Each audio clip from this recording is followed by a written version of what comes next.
अस्सलामुअलैकुम everyone, good morning. કેમ છો બધા? મને આશા છે કે બધા મજામાં હશો। અમારી શાળાનું નામ એનબી શેખ સેકન્ડરી સ્કૂલ છે। અમે ધોરણ 9 ની વિદ્યાર્થીની બહેનોએ આજે એક પ્રોજેક્ટ તૈયાર કર્યું છે, જેમાં અમે તમને જળ પરિવહન વિશે માહિતી આપીશું।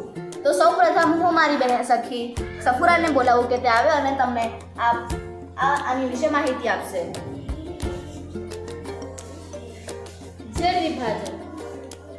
જળ વિભાજક એને કહે છે કે કોઈ પર્વત કે ઉચ્ચભૂમિ નદીઓના જળ પરિવહનને એકબીજાથી અલગ કરે છે, તેને જળ વિભાજક કહે છે। હવે મારી બેન આવશે શેખીરા। તો હવે આપણે સમજીશું નદીઓના કેટલા વિભાગ પડે છે। તો અહીંયા આપણને નદીઓના 3 વિભાગ જોવા મળે છે। એક તો ઉપરવાસ, એક છે મધ્યસ્થ ભાગ અને છે હેઠવાસ। નદીઓ જ્યારે પર્વતીય ક્ષેત્રોમાંથી નીકળે છે ત્યારે તે ખૂબ જ ઘસારણ કરે છે અને તે પોતાની સાથે કાપ અને રેતી વહાવી જાય છે। અહીંથી તે કાપ વહાવી જાય છે। અહીં તેમનો આકાર વિસર્પણ એટલે કે સર્પાકાર જોવા મળે છે। ત્યાંથી નદીઓના મુખ પ્રદેશમાંથી તેના અલગ અલગ મુખ્ય કેટલાક ભાગ પડે છે, જેમ તેની નદીની અલગ અલગ શાખાઓ પડે છે અને તે શાખાઓ પડે છે। ત્યાર પછી તેમાં ખૂબ જ અને પછી તેની અંદર સરોવરમાં તે મેદાનોથી પ્રતિ સરોવરમાં તે મળી જાય છે અને અહીં તેઓ ખૂબ જ ફળદ્રુપ અને રસાળ જમીન કરે છે, જેને ડેલ્ટા કહેવામાં આવે છે। તો હવે અહીં મારી બીજી સખી આવીને તમને આ વૃક્ષાકાર રૂપરચના વિશે સમજાવશે। अस्सलामुअलैकुમ, ગુડ મોર્નિંગ એવરીવન। આજે હું તમને વૃક્ષાકાર રચના તરીકે વિશે માહિતી આપીશ।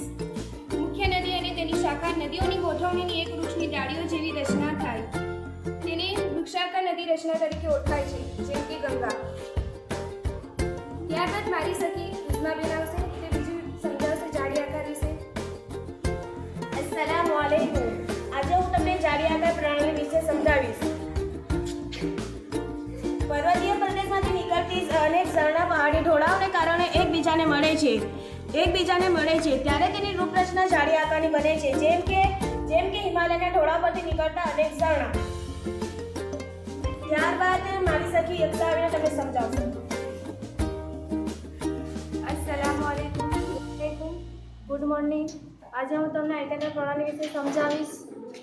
મુખ્ય નદી અને શાખા નદીઓ એકબીજાને કાટખૂણે મળતી હોય છે, તો ત્યાં નદી રૂપરચનાને આયતાકાર રચના કહે છે। મોટાભાગે ફાટવીમાંથી વહેતી નદીઓ આ પ્રકારની રૂપરચના ધરાવે છે, જેમ કે નર્મદા। ત્યારબાદ મારી સખી આવશે તૈબા।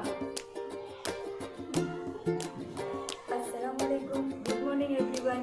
આજે હું તમને કેન્દ્રયાગી પ્રણાલી વિશે સમજાવીશ।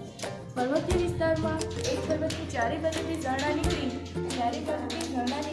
નદી ઉપરચના બનાવતા હોય તેને પર્વતાકાર નદી ઉપરચના તરીકે ઓળખવામાં આવે છે, જેમ કે સૌરાષ્ટ્રની નદીઓ।